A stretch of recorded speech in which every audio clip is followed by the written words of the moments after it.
two top investments we think about in building a great culture. We think that hiring is so important, and the second piece being the environment that you set up. So how are you hiring? And NextJump specifically looks at hiring as an adoption process. The environment that we've set up is we treat you as family. So much so we have a no firing policy now, but it's really because of the strength of our recruiting process that we believe in.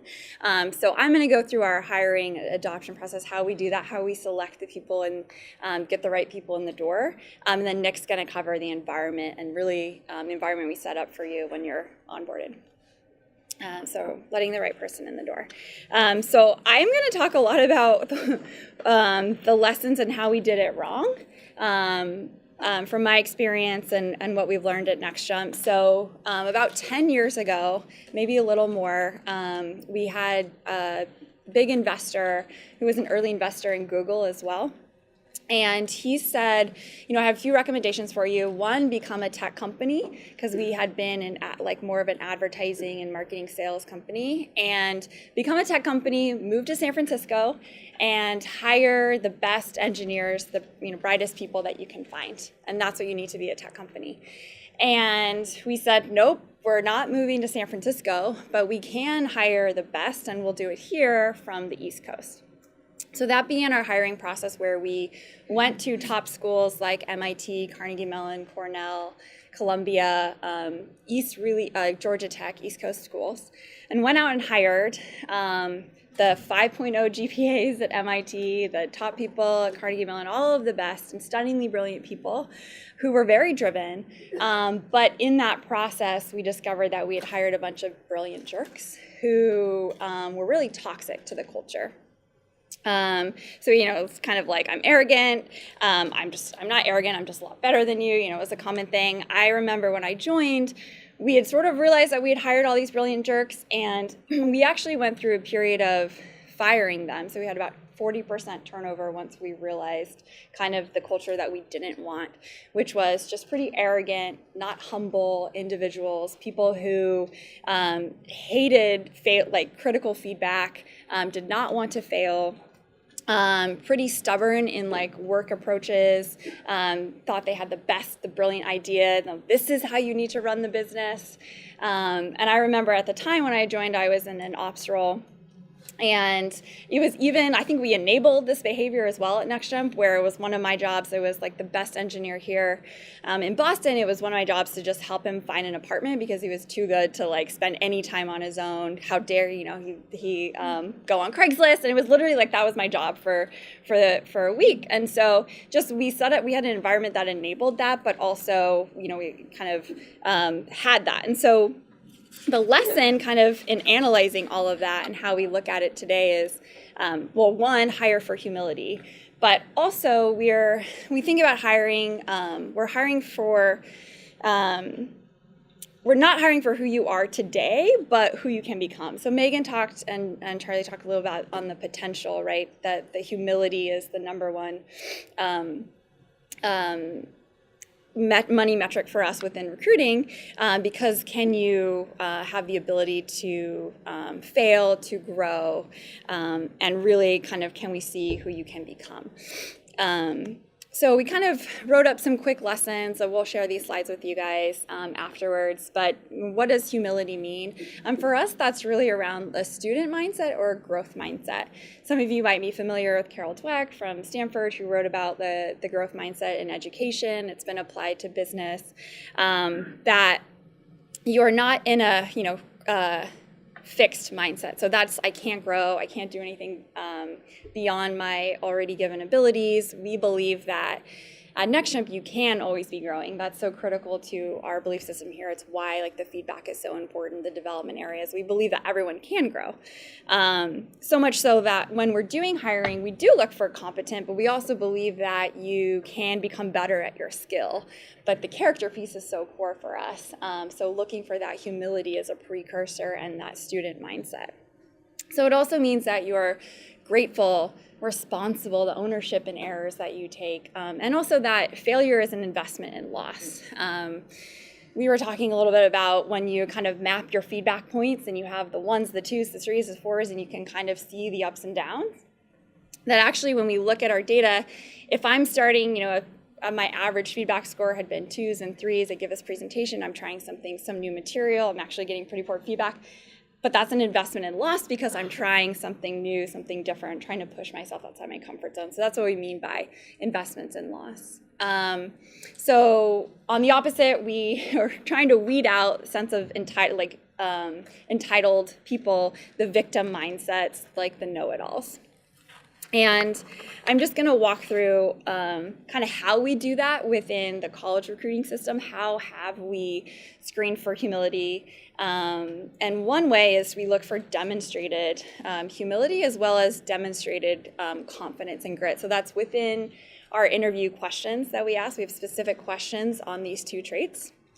I think there was a New York Times article earlier this month about the worthlessness of unstructured interviews, that they don't actually, people place a lot of value in their own ability to assess someone face-to-face without any questions, and is actually not that great of a predictor. And so we've learned that, we actually ask the same questions. Everyone's trained in how to interview, what the humility questions are, what the grit questions are, and each candidate goes through the same process. But around demonstrated humility is our ownership on failures, asking people, how have you failed? Are they having responsibility in their mistakes? How did you handle it? And really a strong reflection muscle or ability to go there in terms of how would you do it differently? And so in that process, we're actually asking you to reflect and see how good that muscle is. Also on the demonstrated grit side, demonstrated confidence, but we look for kind of that grit, that if you've gone through some obstacles, that's actually some piece of confidence. You know that you can get through things. So a piece of that is telling us your story and hearing, we still actually attract from the top schools. I've been recruit from the top schools, but what is your story? Like, did you have to go through some obstacles there?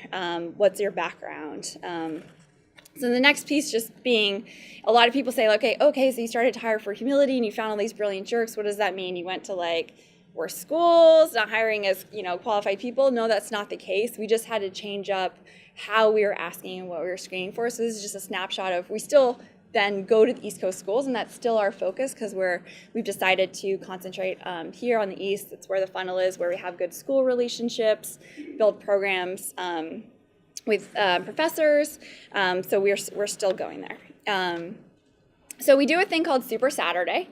I'll walk you through how that day is designed. We also have a recruiting app. So everyone that we're interested in from the undergraduate or graduate level is invited to Super Saturday. We screen about, I think, 4,000 applicants a semester, narrow it down to top 50 that we then invite to spend the day with us, and we rotate offices. We hold them in Boston and then New York. So we just had one here in the spring. And so every interaction that we have with someone, from campus to pre-screen interviews, all that is captured in our app. So people go on campuses and enter. We talked about, we have thumbs up, thumbs down, and you can start to flag some of these things. Actually, you can flag insecure, arrogant, and these data points are captured.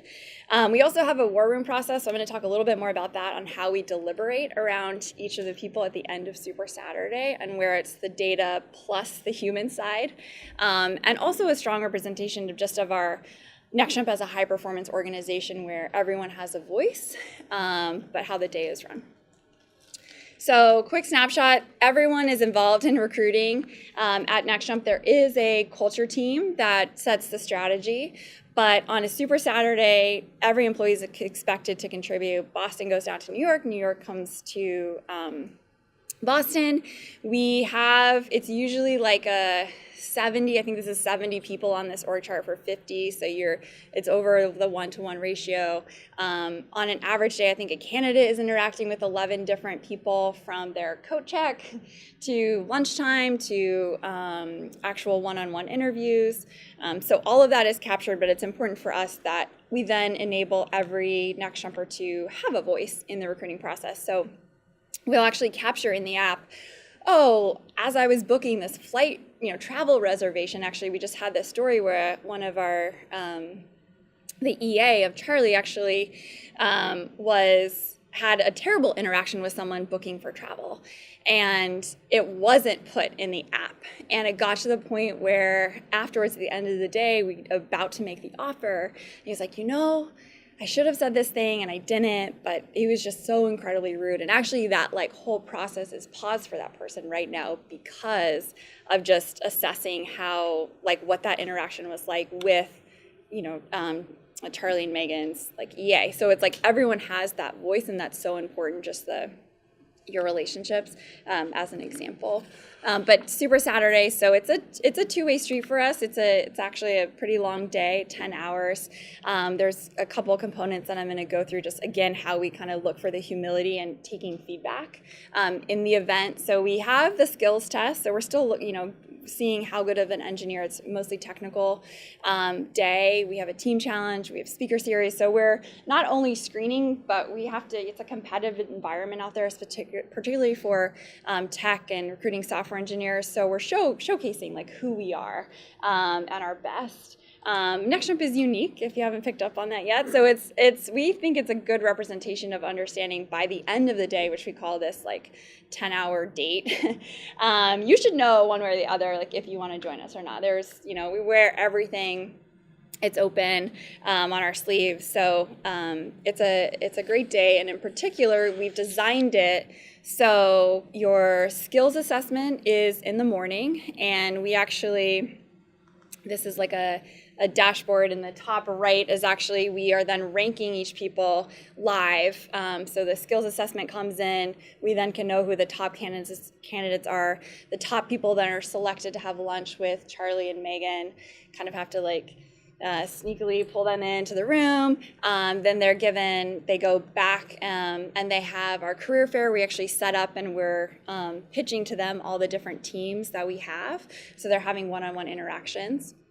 We then go into our interviews, and the interviews are designed, like I was mentioning, we have a grit interview, we have a humility interview, and then we have a give and take interview. So this is about actually how much what can you give to Next Jump, and then what is your interest, what do you want to take from us, and looking at that balance.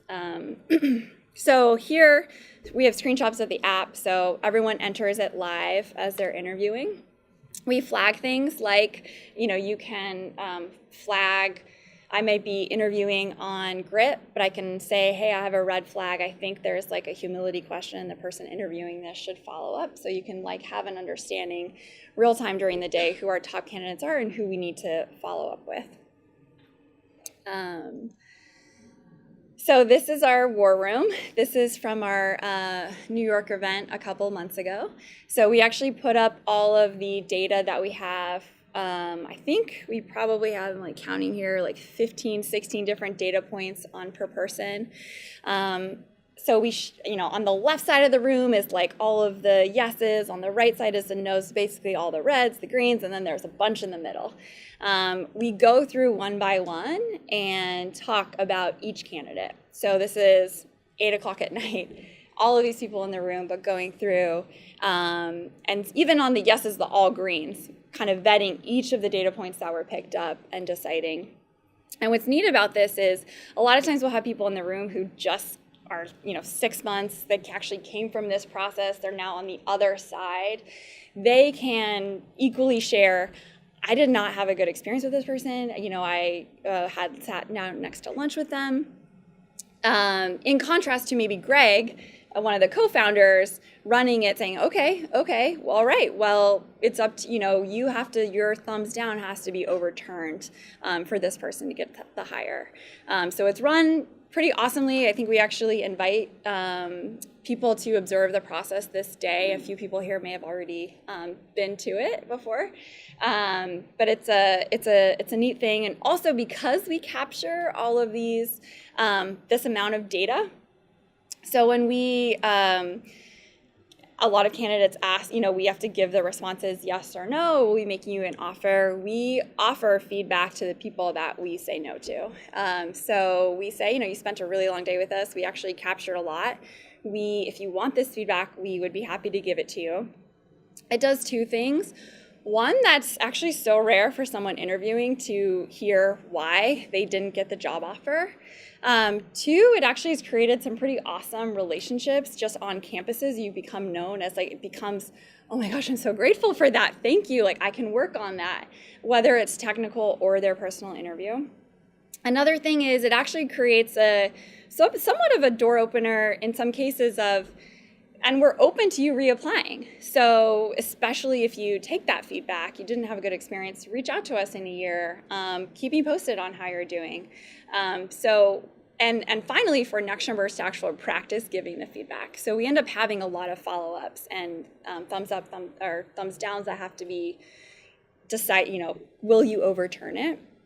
And so that's a good practice. The final thing I would say is in all the data that we have and looking at people who then haven't worked out a few years down the line, we found out that in most cases, the majority of times that the humility interview is overturned, that someone then follows up, but their initial gut was thumbs down, it actually ends up being true down the line. So it's like the go with your gut in particular on the humility interview.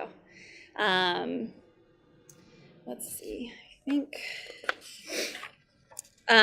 So within the hiring, kind of the key takeaways that we treat hiring as the adoption to the family. Within our recruiting system, we get many data points powered by everyone. A lot of times, it's actually a lot of responsibility when it's down to this one person. I really like this person, can I just hire them? It's really helpful to get all of those other data points just to know, because sometimes when it's just down to you, I've definitely made this mistake before, especially when you need someone on your team. They seem like they'd be a good fit. Can we just do like the 2 interviews, not do Super Saturday? It's just better investment in that process to do it this way. And then the two-way street, get to know them, let them get to know you.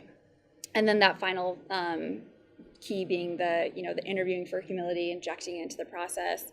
I think the final piece on the schedule that I forgot to mention about humility is actually we do a team challenge at the end of the day. So the team challenge is designed to see how people respond when they're tired. It's their last component. It's actually at 5 o'clock. They're put in teams and then they're competing against each other. So they're given a prompt, and they're going to be presenting against another team in an hour. So it's usually pretty kind of a tough challenge. It's pretty impressive what any team can do in a 1-hour period, but then we observe how they're working together, the team building. And then when they present, they're kind of competing, we ask that they give the opposing team feedback. So we say, okay, like you're going to listen to the presentation. Can you please give each individual, give someone feedback? So we actually don't tell them that there isn't a winner. It's more about how their work style, how they worked, because over time, this has also become the single most important interaction that they've had is how well they did in that challenge. Someone can get, individual performer, great skills, great interview, can interview well. Once you put them in that group dynamic, they're like Heisman, like pushing people away, literally trying to do something separate on another whiteboard. And so that is another thing that we try to suggest is how do you bring in not a team component where you can observe how someone would actually be working in a team setting. So that's it on the recruiting. I'm happy to take some questions. So I'll be taking you through some context on our onboarding program here at NextJump, which we call Personal Leadership Bootcamp, or PLB, sharing kind of the origins of it, mistakes we made within PLB, and also prior to that in more historical onboarding that we ran, and then also kind of tactically how we run the program. So before I dive into specifically what we do at NextJump, I showed this just because I think worth acknowledging that creating and building an onboarding program is hard. Ineffective onboarding is a systematic challenge across companies across multiple industries. We've struggled with it for years. It's very, very difficult and simply not that easy to make an employee's first day, few weeks, few months, stimulating, engaging, happy, fun, challenging, productive, all at the same time, all boiled into one. And I think what a lot of these statistics are showing is that window, whether it's the first couple weeks, first months, I've seen anywhere from 6 to 8 months being the most crucial time in that employee's life cycle, so to speak, where a lot of how long they'll stay at the company, their overall engagement, their productivity is going to be in large way impacted, not necessarily determined, but heavily influenced by their onboarding process. And so for us, getting that right and investing pretty heavily is a big impetus. And a big reason of it is drawing from the military. So our boot camp isn't quite as intense as military boot camp, but what we have learned from the military is the importance of putting the team and getting the team right before necessarily going after the mission. So in the military, during BUDS training or their boot camp, it's all about the kind of physical demands of being in the Marines or being in the Navy, the mental demands, and doing it together kind of with your comrades or fellow teammates. And for us, we feel that we have a big mission here of changing the world through changing workplace culture. To go after that mission, we really have to be deliberate about getting the team right before they go after the mission, getting the individuals on the team right.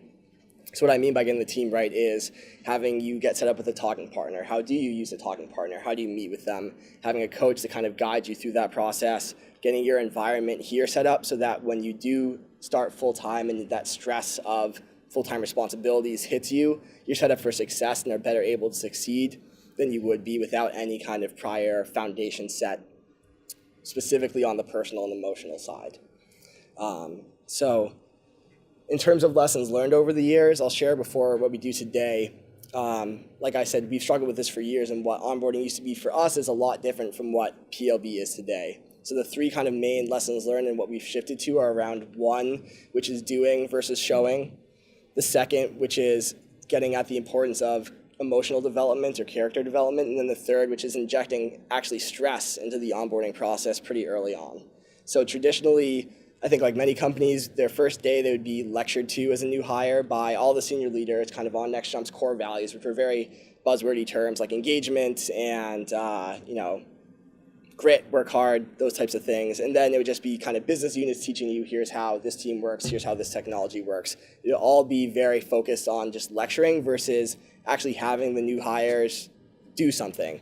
So today, I'll expand a bit more, but when you start, you're immediately put on the customer support team. So your main job is actually responding to our users, which are corporate employees, helping them with their issues. So you're kind of in the game, experiencing in real time how we work, and then also working on the culture side, being involved in some type of culture initiative. So shifting away from just the being lectured at. We still do education, but it's mostly on NextJump history, so what you saw on the culture tour, and kind of origin, so how we got to where we are today, what were the challenges and struggles we overcame to be where we are now. The second then, we used to do, I think like a lot of companies as well, pretty heavily on the skills development. So if you were a software engineer, it'd be engineering training. If you were on more of the client-facing side, maybe sales training or marketing training, very skill-specific versus emotional development, training judgment, character development. So what we do in PLB is really designed to get at, like Charlie and Megan talked about, like you've heard in 10X, what is that backhand impediment? What is something that you can be working on, as well as identifying your potential and what you could potentially become. Then the third piece, injecting stress. So in most environments, a new hire will start and it will take them about maybe 5 to 6 months to really get ramped up, and then they get that first big project and all of a sudden all the stress hits and all these behaviors that they've kind of been able to hide or shove under the rug for so long, all of a sudden start to bubble up. And out of nowhere, they don't know how to deal with the stress. Bad behaviors bubble up. They're not dealing with their team well, their coworkers well. And they don't have the environment set up to deal with it correctly. We inject stress very early on, so from day one ideally, so that really just to help those behaviors bubble up sooner so that we can help employees learn how to cope and deal with them, get the environment set up correctly ahead of time so that when they do get even more stress being in their full-time job as a software engineer or as a marketing professional, they have that foundation set up to better deal with the inevitable stress that's going to come in to their day-to-day job. It's kind of the three key learnings from us that then led into what we do for PLB today. It's really designed at, this is a quote from Dr. Gorman, who Charlie had mentioned earlier, and it's really about getting to the true person. So looking at both your strengths, things you do well, things that you can in some situations use as your forehand, so to speak, but then also your weaknesses, the things you may feel uncomfortable talking about yourself or that you need to work on. In terms of just getting at that, we really view it as kind of you as you. So someone had asked before, kind of bringing in stuff from at home. We believe that the same tendencies that bubble up at work are going to bubble up at home or with your friends or with your loved ones. So if I'm a very shy person, that's probably not specific to work. That's probably going to be across many facets of my life. So it's really designed to help you identify that and then be set up for success here, but also in other facets of life when that stress hits so that you can better cope with it. So very tactically, the way the program works, when you start as a new hire at NextJump, you enter into the onboarding program and you're not doing whatever role you were hired for. So if you are a software engineer, if you're a marketing person, if you're on the sales side, you're on the customer support team, as I mentioned. So regardless of your seniority, your pay grade, that role, you're doing customer service, and your core job is responding to corporate employees that are writing into our e-commerce website with issues on, reset my password, I booked travel and something went wrong. So really getting at the user empathy in that lens, but also injecting stress. So you have a daily quota of tickets you have to hit.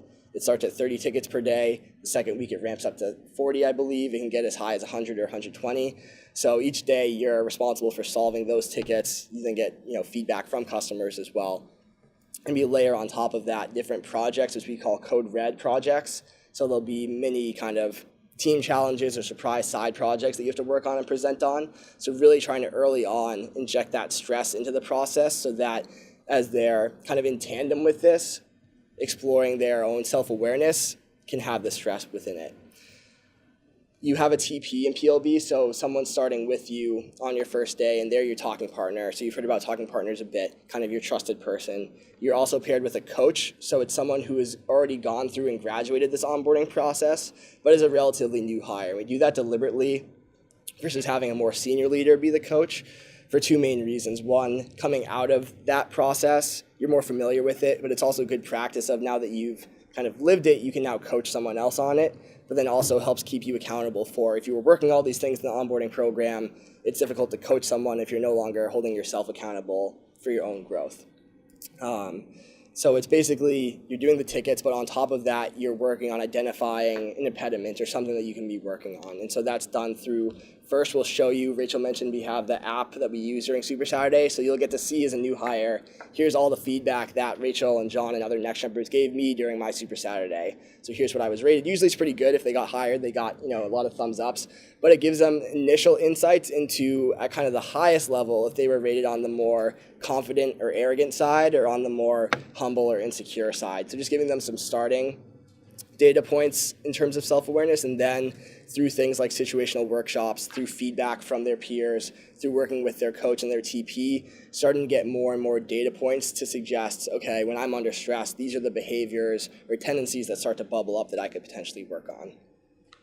At the end of those 3 weeks, they'll then present to a panel of judges, so similar to 10X, basically on their progress and kind of what they've learned or been working on the past 3 weeks. And those judges will be the ones determining if they graduate from the onboarding program and then enter into their actual full-time role. So in order to graduate, you need to have all 3 judges unanimously pass. So if Rachel says yes and Stephanie says yes, but I say no, not ready, they go back and we'll do another 3 weeks of the program. Another layer we added in about 6 months ago is that you have to unanimously pass, and your talking partner also has to unanimously pass. So you're not passing individually, you're passing together as a talking partner pair. So really very early on, not only getting your individual environment right, but getting that talking partner set up right so that you're supporting each other through the process. So if you do graduate, you enter in your full-time role. If you do not, you go in for another 3 weeks of onboarding, and then that will just keep continuing if you don't pass. So on average, it takes new hires about 3 to 4 weeks, or 3 to 4 rounds, to graduate. So that's about 3 months that they could potentially be, or longer. We've had cases longer as well, in the onboarding program. So it's a pretty big investment. They're getting paid their full-time salary. They're doing customer service and really just working on themselves, but we set it up really as a chance for them to start to identify some of those personal areas that they can work on. So just as a personal story to give you some context here, for instance, I went into Personal Leadership Bootcamp. I was one of the very early participants in it, so I'd interned at NextJump going into my senior year at Tufts University here in Boston. And boot camp was not in existence then, but when I joined back full-time, to my dismay, it was. And I kind of heard from other Next Jumpers, like, you're going through this boot camp thing, you need a backhand. And I was like, what is a backhand? I don't play tennis. I don't know what I'm doing. But I got here, and it was basically around, okay, like, you've been an intern, so you already have some data points from people who know you. But even talking to people outside of the company, so your friends or family members, what are the things that they would say about you if we candidly ask them, like, what do you dislike about Nick, or what is that one thing that you wish you could change about Nick? And for me, it was around competitiveness. So I grew up playing sports my whole life. I played soccer in college, and I was actually a goalie which is interesting in that I'm only 5'8", so I'm pretty short for goalie. And on a soccer team, there's usually 3 or 4 goalies. So even though you're on the same team, only one of you plays. So you're kind of battling against your teammates to get that one spot. So it's not a very healthy environment, or at least it wasn't for me. And so what I'd observed is that over the years, I'd gotten very good at being individually successful by focusing on my success. So whether it's on the soccer field, in the classroom, internships, really just single-mindedly, how can Nick be successful? What are the things that I need to do to help improve myself and do well, but not really regarding anyone else, whether it was on my team, people I worked with. No thought of awareness that I wasn't even considering, if these things work for me, maybe I could teach someone else, or how can I help someone else on my team that might be struggling?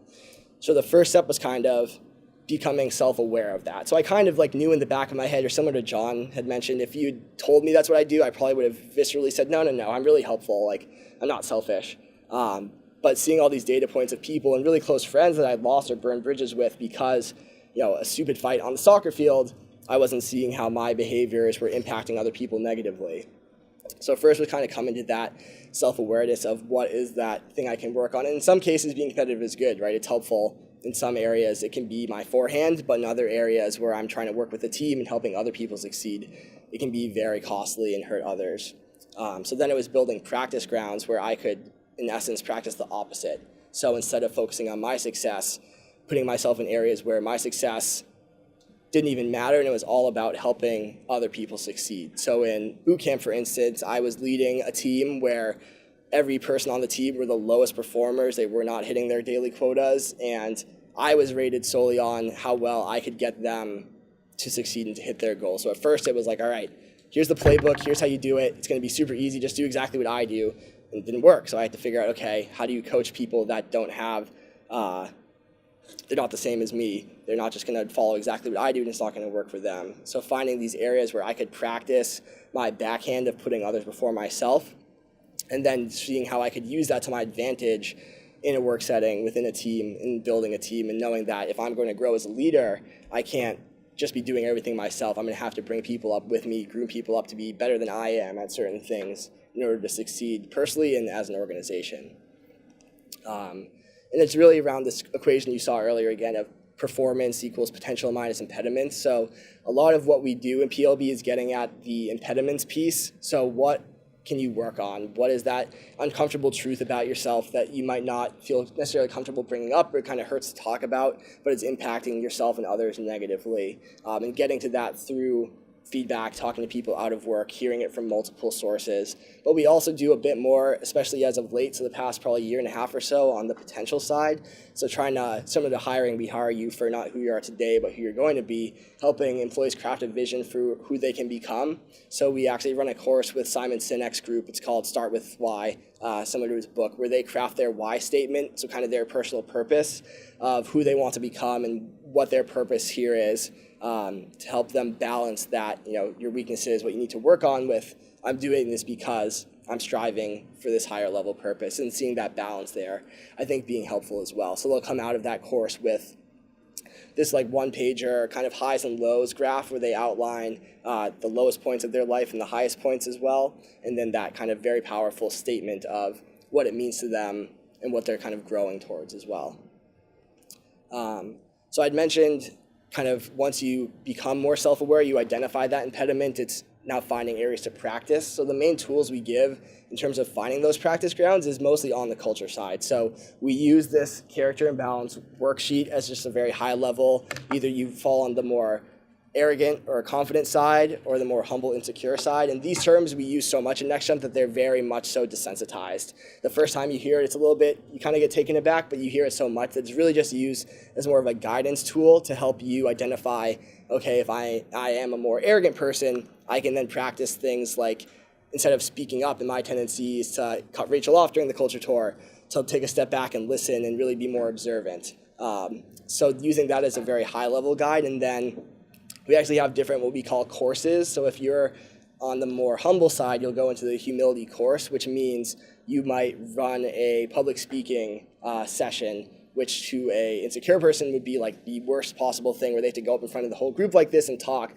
but that's practicing their backhand in a way. Or for on the arrogant side, the example I shared where my practice was leading a team that had to be successful, and I couldn't just be individually successful. So trying to set them up in some kind of initiative or culture program where they can be practicing the opposite of what they are typically used to from a personal perspective. And so it starts again with the TP. So you pair with that talking partner, you're talking a lot of this out. It can get very personal, it can get very emotional.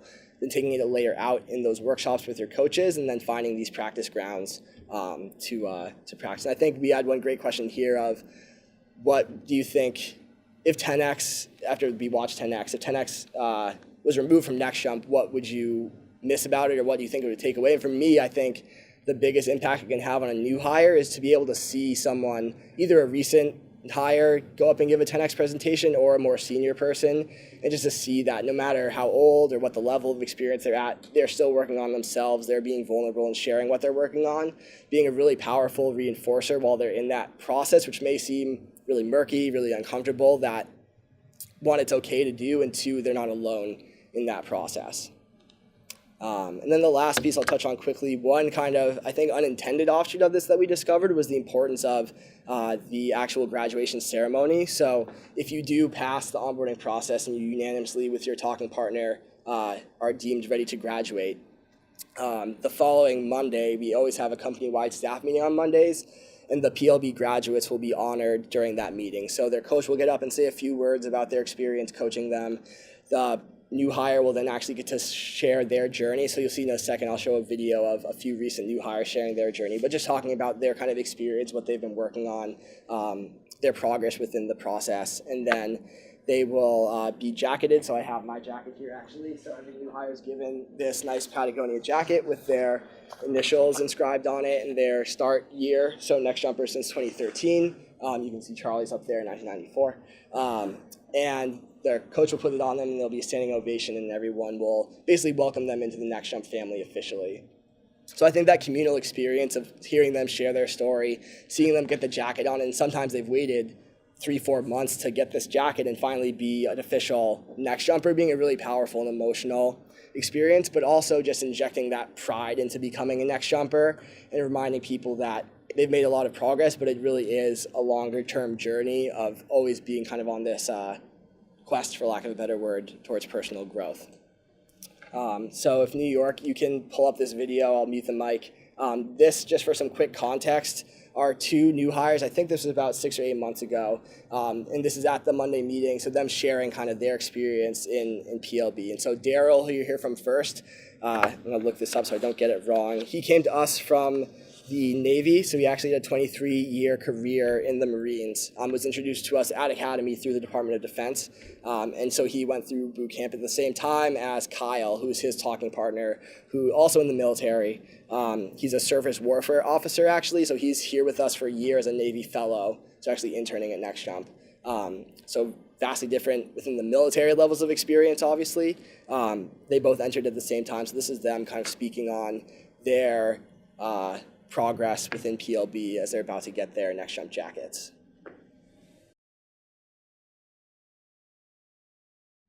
Before I talked about my my why and my PLB journey, I wanted to thank a few folks. First, my coach Supriya. Supriya, thank you for your thoughtful insights, your challenging questions. I appreciate you helping me sort through my baggage that I brought with me, and I appreciate your mentorship, and I look forward to our continued friendship. To Kyle, my TP partner, I appreciate the conversations that we shared as TPs. Thank you for helping hold me accountable to the practice grounds that I established, and I look forward to working with you and our continued friendship as well. So my why is to live to the highest standards of honor, courage, and commitment so that others may be inspired to do the same. And in 23 years in the military, I definitely feel like I knew what my impediment was coming here, and I would have told you it was public speaking. But as I went through the PLB process, I realized it was much more than that, and it was a fear of failure and the vulnerability and the rejection that comes with it. You're only as good as your last play, and to me that was a kind of a humbling thing that kind of kept you from getting too cocky. But as I thought about that through PLB, I realized it's kind of a fixed mindset approach, that you're only as good as your last play, and I realized where you need to be is you're only as good as your response to your last play. So how you respond, how you come back from failure, how you learn and you grow is what matters. With the PLB graduation, I know that the journey doesn't end. I know that it's just the beginning. And similarly, I realize that earning the right to wear this jacket doesn't end. And I know that I must continue to strive each day to earn the jacket and be worthy of what the jacket symbolizes. Proud to be a Next Jumper. Thank you very much.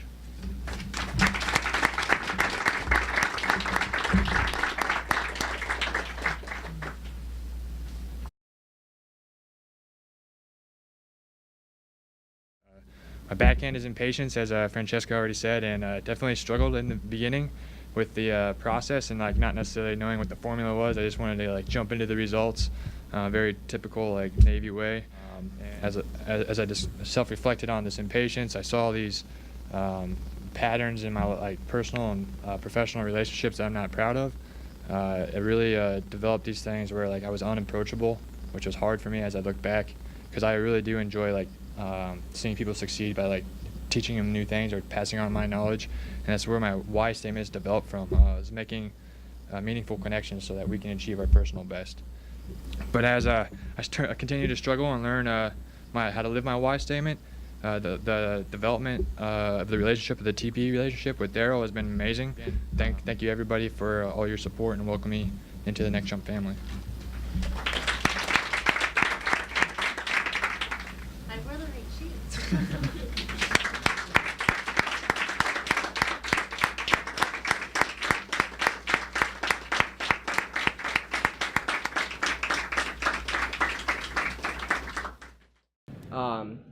So yeah, hopefully it just gives you a flavor of kind of some of the different takeaways that they got through the process, what they're sharing back with the company, and that kind of, you heard the applause, kind of the communal experience of becoming a Next Jumper. So just to finish quickly, kind of the top takeaways, I think mainly the goal of the program is to understand the person, kind of their true self, not just who they are at work, but who they are across the board.